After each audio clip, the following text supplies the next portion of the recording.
Baik, Assalamualaikum warahmatullahi wabarakatuh. Selamat sore, Waalaikumsalam warahmatullahi salam wabarakatuh. sejahtera untuk kita semua ya. Semoga kita semua sore ini dalam keadaan sehat walafiat ya. Amin. Selamanya dalam Amin. perlindungan Tuhan ya. Amin. Alhamdulillah. Baik, Amin. terima kasih Bapak Ibu semua yang saya hormati ya. Terima kasih atas Halo, halo. kehadirannya. Jadi saya ini Halo. akan menyampaikan Hah? tentang motivasi kerja Iya, ya, ya, Pak. terutama bagaimana dalam situasi pandemi ini ya, yang demikian mencekam, banyak orang yang terpuruk ya, banyak orang yang stres gitu. Bagaimana kita harus bangkit ya dalam rangka kita ini berjuang karena hidup ini suatu perjuangan ya. Monggo Mas dilanjut ke halaman berikutnya. Next. Ya, lanjut. Ya. Baik, Bapak dan Ibu, jadi motivasi ini merupakan suatu proses psikologis yang paling mendasar. Jadi motivasi ini adalah suatu proses yang sangat penting untuk mengerti ya mengapa dan bagaimana perilaku seseorang ini ya. Jadi kenapa dia bekerja, apa motifnya dalam melakukan suatu pekerjaan. Jadi ini semuanya bisa kita pelajari dalam waktu 1,5 jam ya. Dalam 1,5 jam ini bisa kita pelajari ya. Jadi kalau kita lihat ya kenapa seseorang itu bekerja ya, mungkin dia bekerja karena situasi di kantornya sangat menyenangkan ya, atau atasannya sangat baik, harmonis kepada bawahan-bawahan, atau teman-teman sangat mendukung ya. Jadi banyak sekali faktor yang mendasari kenapa seseorang bekerja ya.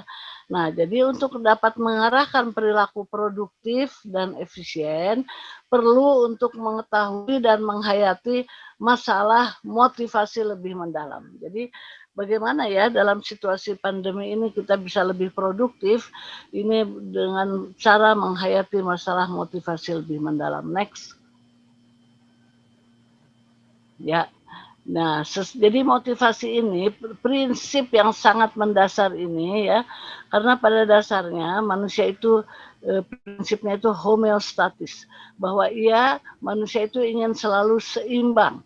Jadi kalau dia ada kebutuhan di dalam dirinya, nah kebutuhan itu menimbulkan ketegangan, maka dia tidak akan diam saja. Dia akan melakukan sesuatu, bertindak, bergerak agar kebutuhannya terpenuhi. Ya, nah gerakannya ini diarahkan ke tujuannya, ke goalnya ya. Jadi kalau kita lihat skema pembentukan motivasi ini ada kebutuhan. Ya. Kebutuhan ini membuat manusia ini terdorong melakukan sesuatu untuk mencapai goalnya. Kalau goalnya sudah tercapai, biasanya dia memang ketegangannya hilang ya, lega. Misalnya contohnya saja seseorang lapar ya, maka dia tidak akan diam saja, dia akan bergerak menuju warung nasi atau menuju ke dapur atau menuju kemana ya, agar ketegangannya itu hilang. Nah, ketika goalnya itu sudah tercapai, biasanya oleh manusia itu dilakukan suatu evaluasi. Apakah ini menyenangkan atau tidak menyenangkan? Kalau menyenangkan, suatu saat ada rasa lapar lagi, maka dia akan bergerak ke sana lagi. Tapi kalau tidak menyenangkan, dia akan mencari ke tempat lain ya. Kira-kira begitu ya. Silahkan lanjut. Ya, ada 3 komponen utama dari motivasi, yaitu energizing, directing, dan sustaining. Ya, coba dilanjut lagi. Jadi energizing itu pemberi daya pada perilaku manusia. Jadi membuat manusia itu bergerak, punya daya, punya kekuatan ya. Kalau directing itu pemberi arah. Jadi arahnya mau kemana? perilaku manusia ini. Apakah mau ke warung Tegal, atau ke warung Padang, atau kemana gitu ya arahnya itu. Kalau sustaining itu bagaimana perilaku itu dipertahankan. Jadi kalau ternyata perilaku itu menyenangkan, dia akan mempertahankannya. Lanjut. Ini prinsip-prinsip dasar dulu ya. Nah, sekarang kita lihat motivasi kerja. Jadi kondisi yang mempengaruhi munculnya pengarahan dan dipertahankannya perilaku yang sesuai dengan situasi kerjanya. Jadi bagaimana dengan situasi kerja itu tergantung penghayatan dari seorang individu ya, bagaimana dia bisa mempertahankannya itu tergantung juga penghayatannya. Nah, kalau goalnya itu kemauan untuk mengarahkan usaha yang besar ke arah tujuan organisasi yang dikondisikan oleh kemampuan usaha tersebut untuk memuaskan beberapa kebutuhan individu ya. Jadi biasanya individu itu mengarahkan ke goalnya ya agar terpuaskan. Nanti bagaimana goal itu memberikan reward atau memberikan punishment. Lanjut. Nah, untuk mengetahui motivasi bisa dengan cara mengamati tingkah laku seseorang. Dengan mengamati tingkah lakunya kita bisa tahu oh ini tuh motifnya begini ya, gitu ya. Apalagi yang terbiasa ya mengamati perilaku individu biasanya langsung bisa paham paling tidak ya. Kemudian bisa mengukur perubahan performance. Performance-nya tadinya tinggi, tiba-tiba sekarang rendah gitu ya. Ada apa ini di balik ini semua?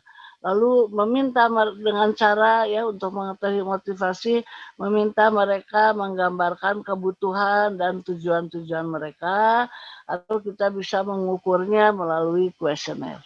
Lanjut. Ya. Ada teori motivasi mungkin yang saya pilih yang paling paling simpel ini ya untuk waktu 1 jam ini, bahwa teori motivasi itu adalah goal setting. Goal setting ini menekankan pada pentingnya hubungan antara tujuan yang ditetapkan dan kinerja yang dihasilkan. Jadi konsep dasarnya seseorang itu harus mampu memahami tujuan yang diharapkan dari organisasi ya, maka pemahaman tersebut akan mempengaruhi perilaku kerjanya ya. Jadi goalnya itulah yang harus ditetapkan. Nanti kita lihat bagaimana aplikasinya ya pada situasi sekarang ini. Lanjut. Jadi goal itu sangat penting ya, menetapkan goal. Jadi goal setting teori itu mengisyaratkan bahwa seorang individu itu berkomitmen pada goalnya, pada tujuannya. Itu menurut Robbins ya. Dan tujuan goal yang smart itu bisa dapat memotivasi orang untuk bergerak, untuk berlari gitu ya. Dengan tujuan yang smart itu. Lanjut.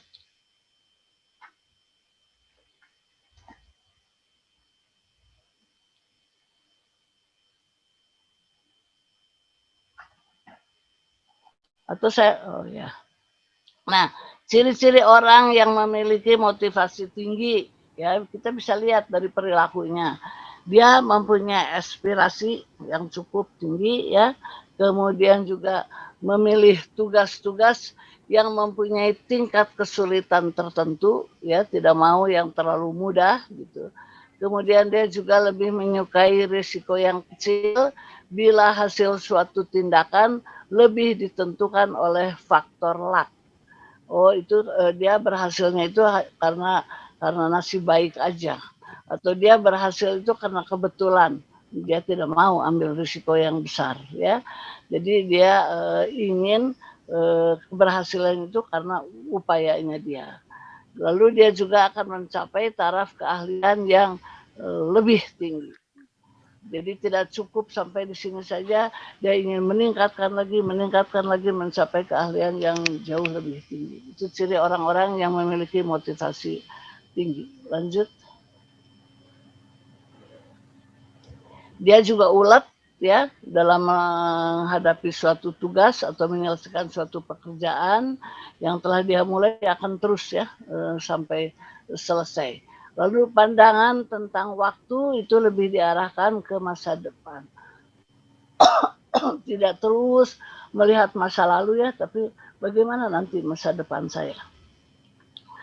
Pilihan sosial mereka itu lebih kuat ya bagi rekan-rekan yang ahli dalam tugas yang sedang dihadapinya. Jadi pilihan teman-teman ya rekan-rekan kerja itu lebih kuat bagi mereka yang ahli dalam tugasnya.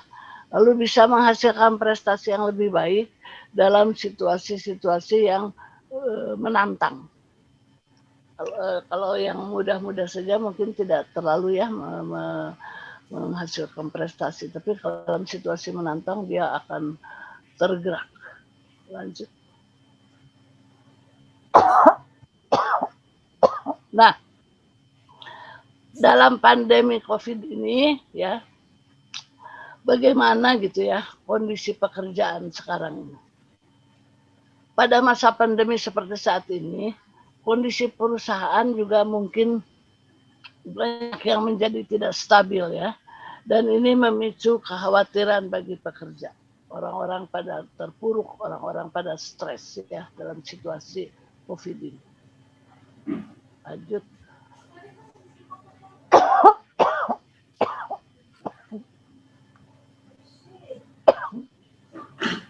Mohon maaf nih, Prof. Iya. Iya. Minum jeruk dulu nih. Iya, saya mau minum tapi saya lagi puasa, Pak Kus. Oh, Mas. Jadi nggak bisa minum nih, jadi akhirnya kering. Oh, oke, ya. Ya, lanjut. Ya, nah jadi pandemi COVID ya ini membuat organisasi ini banyak yang melakukan perubahan. Misalnya perubahan pola kerja, perubahan sistem kerja, perubahan target dan sebagainya. Banyak sekali perubahan ya. Bahkan terjadi penutupan tempat-tempat kerja ya. Karyawan juga dirumahkan. Kemudian karyawan juga dipotong gajinya ya. Jadi ini kondisi ini juga menimbulkan sesuatu yang mencemaskan ya bagi para karyawan ya. Nah, tetapi ya kompetensi, motivasi kerja dan prestasi ini menjadi kunci ya dalam situasi pandemi ini. Jadi kita tetap harus menunjukkan kompetensi. Mangga.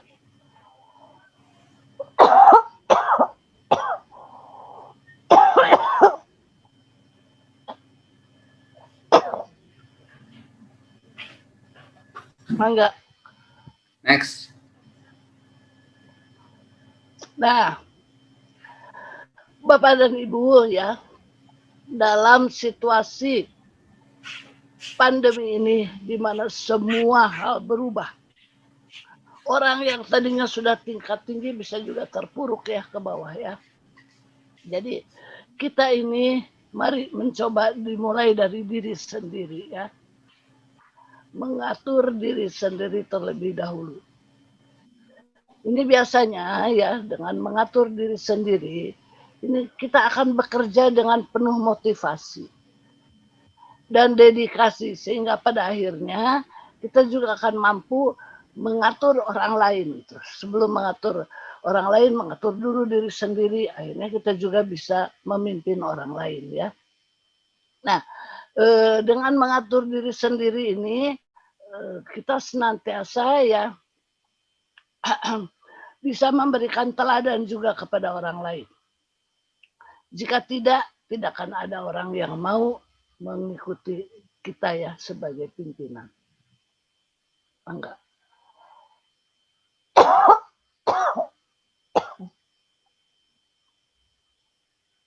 Baik, orang yang bisa mengatur dirinya, dia memiliki disiplin diri, akan memiliki kehidupan yang lebih tertata dan teratur. Kalau kita bisa mengatur diri sendiri. Jadi, dengan mengatur diri sendiri, ini akan mampu membebaskan diri dari jeratan stres. Dan kita juga hidup lebih tenang. Lebih sehat mental, ya, sehat fisik. Jadi dalam situasi Covid ini jangan sampai kita ini terpuruk, tidak tahu apa lagi yang harus dilakukan, ya. Kemudian kita juga stres, tidak ada kesenangan, tidak ada kebahagiaan dalam diri kita. Waduh, ini akan menyulitkan kita, ya. Nah, jadi mari kita mencoba mengatur diri kita sendiri. Dicoba dari diri sendiri aja. Bagaimana, apa yang harus kita lakukan dalam situasi Covid ini. Misalnya semua orang sudah mulai dirumahkan, ya. Dengan diam di rumah ini, banyak orang juga yang mulai stres. Tetapi ada juga orang yang walaupun dia diam di rumah, dia bahagia aja. Dia happy aja gitu ya, tidak membuat dia terpuruk. Lanjut.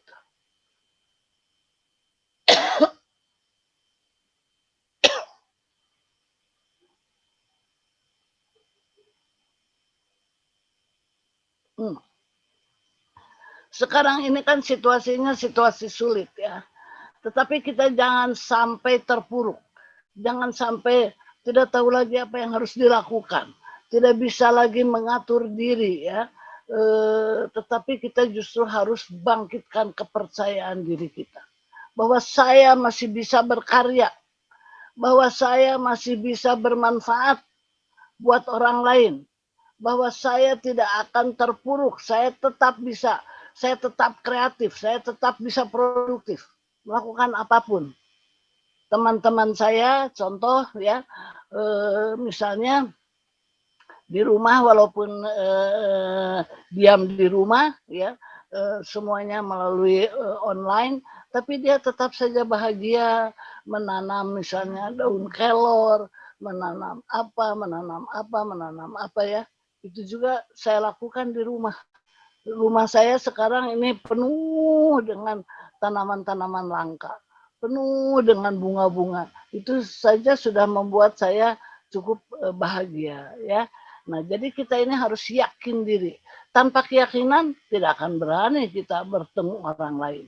Tidak akan mampu kita, ya, untuk posisi-posisi atau status sosial yang lebih tinggi kalau kita tidak mempunyai keyakinan diri.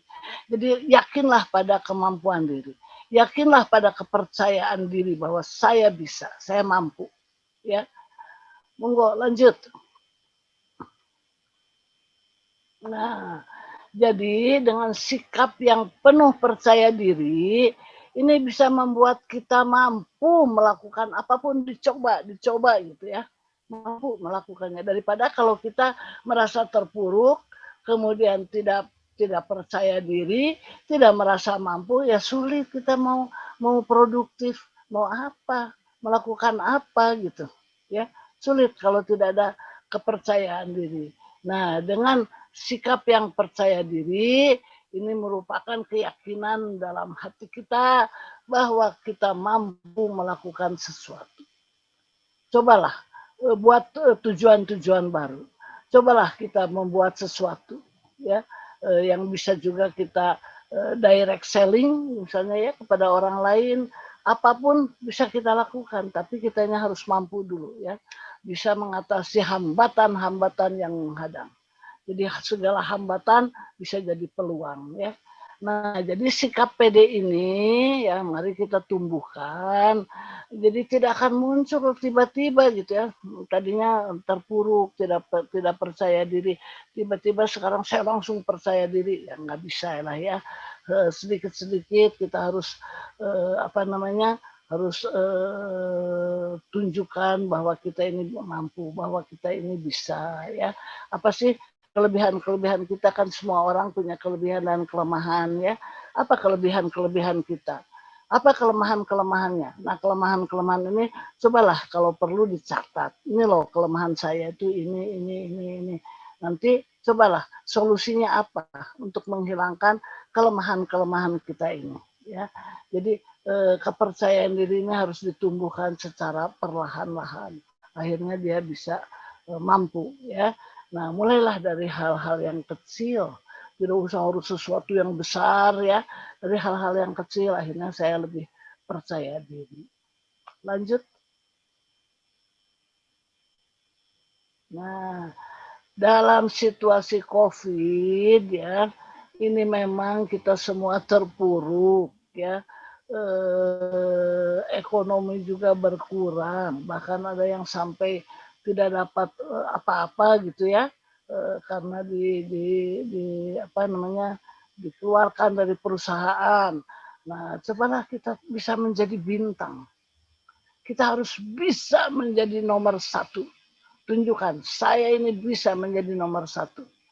Saya memiliki disiplin yang tinggi. Kadang-kadang kan absensi juga tidak pernah terisi gitu, ya, nggak pernah hadir. Nah, coba tunjukkanlah kita punya disiplin yang tinggi.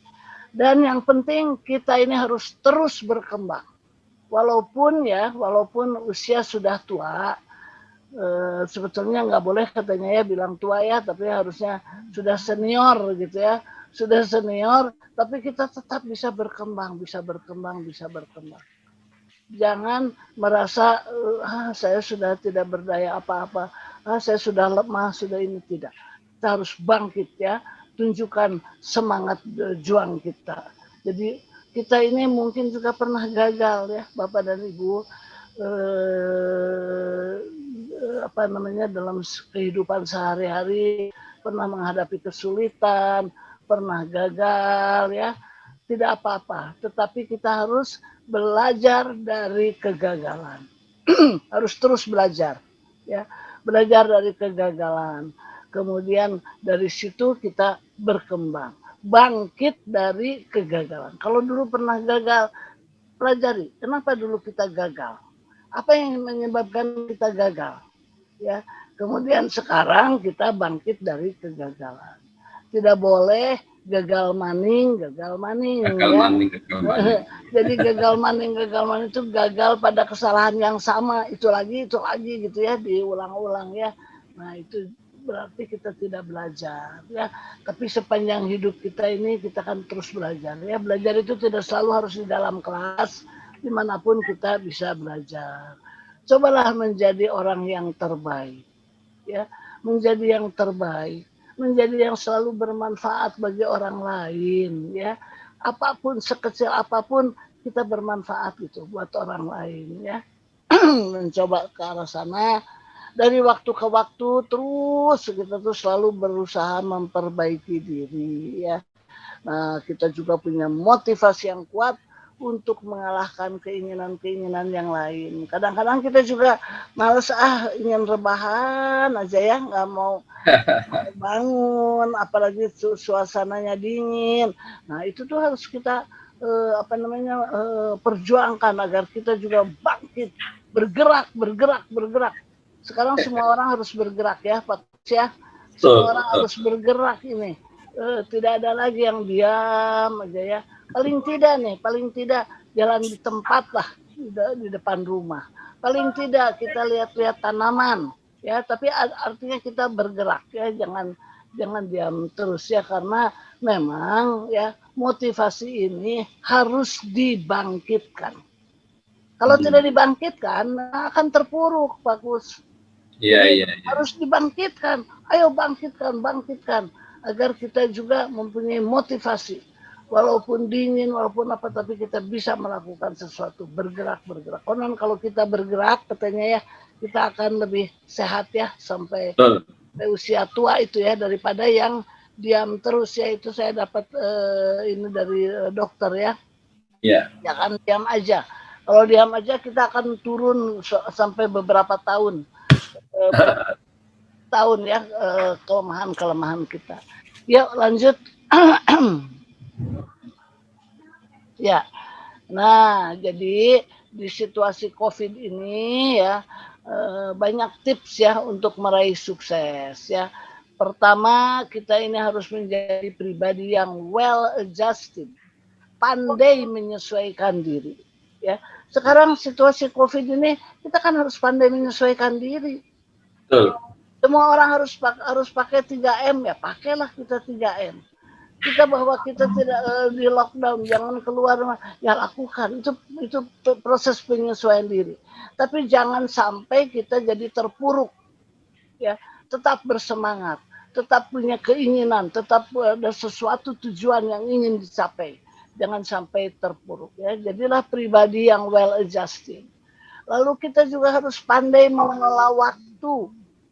Coba dahulukan mana yang utama.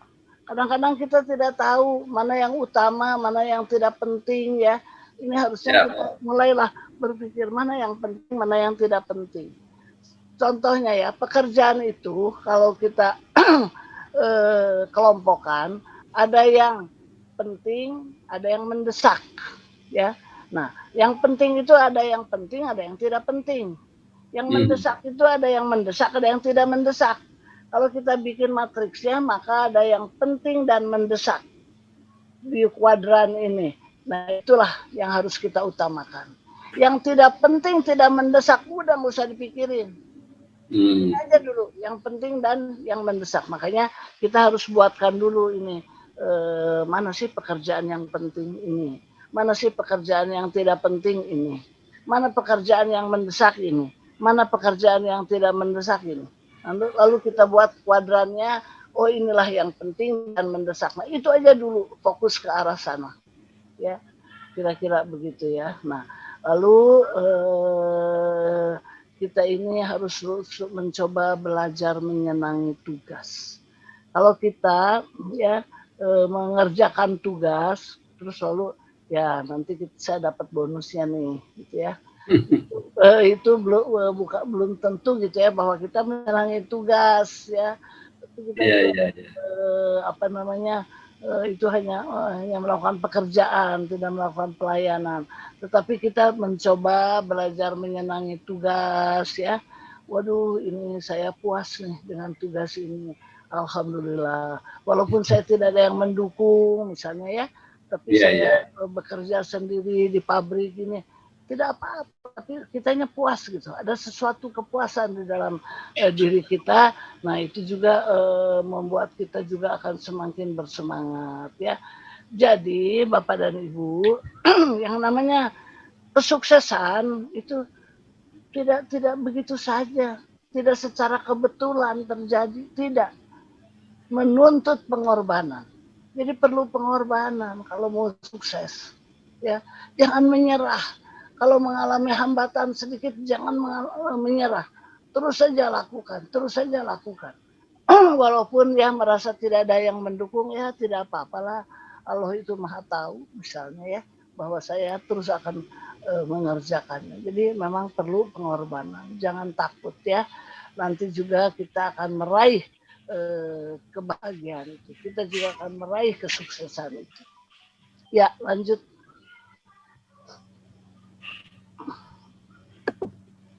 Nah, kita juga kan sekarang ini dengan situasi COVID ini ya banyak kan yang ini yang apa namanya gelisah gitu ya, tidak tenang. Waduh, ini takut, itu takut ya.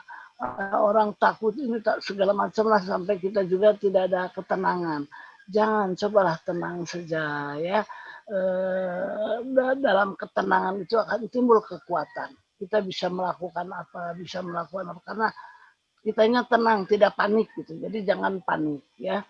Lalu kita juga ya dalam melakukan pekerjaan ya cobalah gunakan kerendahan hati.